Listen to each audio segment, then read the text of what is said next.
नमस्ते। आज तृणमूल कांग्रेस की तरफ से 10 मेंबर ऑफ पार्लियामेंट और वेस्ट बंगाल गवर्नमेंट के senior cabinet ministers, 10 members election commission के फुल बेंच के साथ चीफ इलेक्शन कमिश्नर और 2 इलेक्शन कमिश्नर, इनके साथ हमारा एक मीटिंग पहले से तय था जो 8-10 मुद्दों पे आज बात हुआ है और 12 बजे ये मीटिंग शुरू हुआ। अभी 2:45 बज रहे हैं, 2.5 घंटा मीटिंग चला है।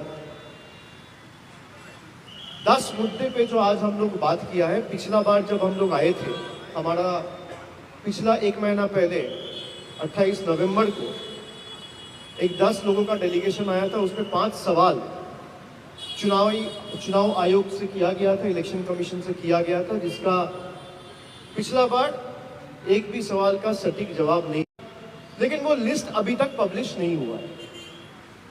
कल रात को जब मैं दिल्ली आया तब मुझे पता चला कि AERO का जो लॉगिन है, ERO का नहीं, AERO, उस लॉगिन में पार्ट बाय पार्ट कुछ लॉजिकल डिस्क्रिपेंसीज के केसेस अपलोड किए गए, लेकिन उसमें भी जो ऐप के थ्रू अपलोड किया गया, उस ऐप में भी बहुत सारे फ्लॉज हैं जो आज मैंने मीटिंग में बताया। जैसे ही आप लॉजिकल डिस्क्रिपेंसीज के कोई केस में जाते हैं तो वहां पे 4 ड्रॉप डाउन आते हैं। एक आता है सेंड टू DEO, एक आता है जनरेट हियरिंग नोटिसेस, एक आता है फाउंड ओके और चौथा आता है फाउंड इनएलिजिबल। अगर डॉक्यूमेंट सबमिट करने के बाद भी किसी का केस ओके है और फाउंड ओके में दबाया जा रहा है, क्लिक किया जा रहा है, तो भी हियरिंग नोटिसेस जनरेट हो रहा है, जिसका कोई जवाब उन्होंने नहीं दिया। उन्होंने माना कि ऐप में हो सकता है कोई टेक्निकल ग्लिचेस हो, लेकिन इसका कोई जवाब हमें नहीं मिला। दूसरा, हमने उन्हें बताया कि सीनियर सिटीजन्स के लिए अभी यहाँ आने से 2 दिन पहले हमारा स्टेट का एक डेलीगेशन वेस्ट बंगाल का CEO ऑफिस गया था। वहाँ पे 5 लोगों का डेलीगेशन जाके सीनियर सिटीजन्स को जिस तरीके से आइडेंटिफिकेशन और वोटर लिस्ट में नाम उठाने के लिए हैरेस किया जा रहा है, खास करके जो लोगों को मेडिकल कंडीशंस है, जो लोगों को चलने में, सीढ़ी चढ़ने में दिक्कत होता है, तबीयत ठीक नहीं रहता है, उन लोगों को बुला के 3-3 घंटा, 2.5 घंटा, 4-4 घंटा बिठा के रखा जाता है। तो हमारे डेलीगेशन ने जाके ये रिक्वेस्ट किया कि 85 के ऊपर अगर पोस्टल बैलेट पे वोट लिया जा सकता है तो हियरिंग क्यों नहीं घर जाके आप कर सकते हैं। तो उसको ऑनर करते हुए परसों ही रात को एक नोटिफिकेशन CEO का ऑफिस से निकाला गया, जहां पे बताया गया कि 85 के ऊपर जिनकी उम्र है उनको हियरिंग में नहीं बुलाया जाएगा। लेकिन हमने कल एक डेलीगेशन गया था CEO के ऑफिस में, और आज हम 10 लोग चीफ इलेक्शन कमिश्नर को भी रिक्वेस्ट किया है कि 60 के ऊपर जिसका उम्र है, मान लीजिए जिसका मेडिकल कंडीशन है, जिसका तबीयत ठीक नहीं है, जिसको कोमॉर्बिडिटी है, या दिव्यांग जो लोग हैं, पर्सन विद डिसेबिलिटीज, जिसको मूव करने में दिक्कत है, व्हील चेयर में बैठते हैं, इन लोगों को इस हियरिंग प्रोसेस में बुलाकर हैरेस ना किया जाए। तो उन्होंने ये कहा है कि मैं इसको देखूंगा, चर्चा करूंगा। इसमें कोई कमिटमेंट नहीं दिया है, बट मैं ये क्यों कह रहा हूं, ये लोगों को समझना चाहिए, जानना चाहिए। पूरा देश में Trinamool is the only party to raise it, both before the Chief Electoral Officer's office and simultaneously before the Chief Election Commission in the Nirvachan Sadan, Delhi. 3 number, selective targeting और इन्फिल्ट्रेशन का जो एलिगेशन है, जो selectively leak करके बंगाल को बदनाम करने के लिए बीजेपी के लोग करते हैं कि बंगाल में 1 करोड़ रोहिंग्या है, बांग्लादेशी है। तो मैंने इलेक्शन कमीशन से कहा कि ये जो 58 लाख लोग ड्राफ्ट लिस्ट में जिसका नाम नहीं उठा है, उसमें से कितने लोग बांग्लादेशी है और कितने लोग रोहिंग्या हैं, जरा इसकी सूची आप सार्वजनिक करें। उनको फिर से कोई हमें जवाब नहीं मिला, वो कोई सदुत्तर नहीं दे पाए कि जिस कारण से और ऑब्जेक्टिव से इलेक्शन कमीशन एसआईआर किया कि अगर कोई इलीगल इमिग्रेंट इंडिया में रहता है उसको पकड़ के हम लोग बाहर भेजेंगे और उसको वोटर लिस्ट में रहने का अधिकार नहीं है, जो मैं सटीक मानता हूं। लेकिन ये 58 लाख लोग जिसका नाम ये सूची से निकाला गया या डिलीट किया गया, इस 58 लाख लोगों में कितने लोग बांग्लादेशी है और कितने लोग रोहिंग्या है, इसका सूची जारी होना चाहिए। नहीं तो आपने 2 साल 3 साल से लेकर लगातार 21 के चुनाव के बाद, खास करके बीजेपी के हारने के बाद जिस तरीके से बंगाल को बदनाम किया, या तो माफी मांगी या सूची जारी कीजिए। कोई सदुत्तर नहीं मिला, कोई कॉन्क्रीट आंसर नहीं मिला। फिर मैंने पूछा कि इतने सारे प्रदेशों में एसआईआर का काम चल रहा है, जहां पे वेस्ट बंगाल के साथ साथ तमिलनाडु, गुजरात, छत्तीसगढ़, केरला, उत्तर प्रदेश, हर जगह पे एसआईआर का काम हो रहा है। वेस्ट बंगाल में सबसे कम डिलीशन का परसेंटेज आया है 5.79%। तमिलनाडु में आया है 12.57%, छत्तीसगढ़ में आया है 8.76%, बीजेपी का डबल इंजन गवर्नमेंट गुजरात में आया है 9.95%, मतलब अप्रोक्सीमेटली 10%। केरला में आया है 6.65% और बंगाल में आया है खाली 5.5%, 5.79%। तो आप selectively micro observer, district observer खाली बंगाल में क्यों लगा रहे हैं, बाकी स्टेट में क्यों नहीं लगा रहे? उन्होंने कहा हमारे पास ऑफिसर नहीं है। मैंने कहा आप अभी जो AEROs हियरिंग कर रहे हैं उसमें भी 10 AEROs को बिठा के रखा है, पूरा स्ट्रेंथ को भी आप यूटिलाइज नहीं कर रहे हैं। They don't have the correct information. They are not aware. And the Chief Election Commissioner is not in the scheme of things how the Election Commission is rolling out SIR in Bengal.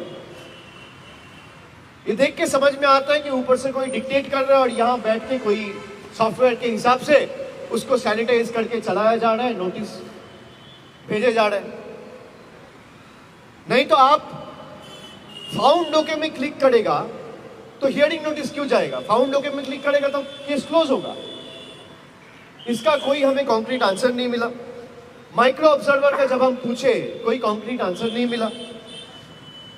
हमने कहा DOs को जिम्मेदारी दिया गया है कि कोई भी डॉक्यूमेंट जमा होता है 5 दिन में जाके चेक करो, क्या संभव कैसे? तो उन्होंने कहा कि DOs can write to the CEOs.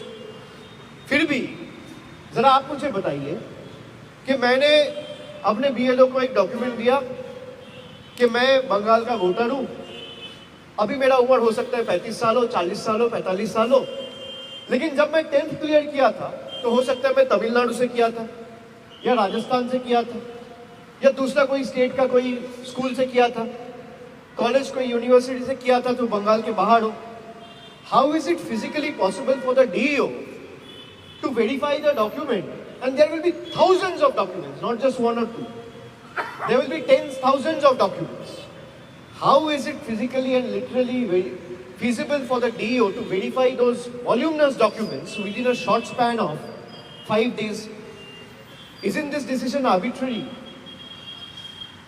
उसके बाद हम लोग जो थर्ड पार्टी एजेंसीज के बारे में पूछे कि डेटा मिशन करके इलेक्शन कमीशन ने बंगाल में एक एजेंसी लगाया है सर्वे करने के लिए, तो बोला अच्छा मुझे तो पता ही नहीं है। और अगर मैं झूठ कह रहा हूं तो जरा वहां पे सीसीटीवी था, फुटेज रिलीज करे मीडिया के सामने। भाई हमारे पास तो कैमरा नहीं थे, गया इलेक्शन कमीशन का प्रीमाइस में, हर जगह सीसीटीवी है, चेक करके अंदर गए। तो आप अगर सच कह रहे हो, पूरा 2.5 घंटा मीटिंग का सीसीटीवी फुटेज आप रिलीज कर दो, लोग देखे क्या बात हुआ, कौन झूठ बोला कौन सच बोला। बोला हमारे पास तो कोई नॉलेज ही नहीं है, कोई एजेंसी को लगाया गया है, हो सकता है सीईओ का ऑफिस से किया है। मैंने कहा सीईओ का ऑफिस से किया है तो आप फोकस करिए। How can the CEO's office issue directives and notifications without your approval and consent? तो उन्होंने वो कॉपी मांगा, हमने वो कॉपी भी दिया।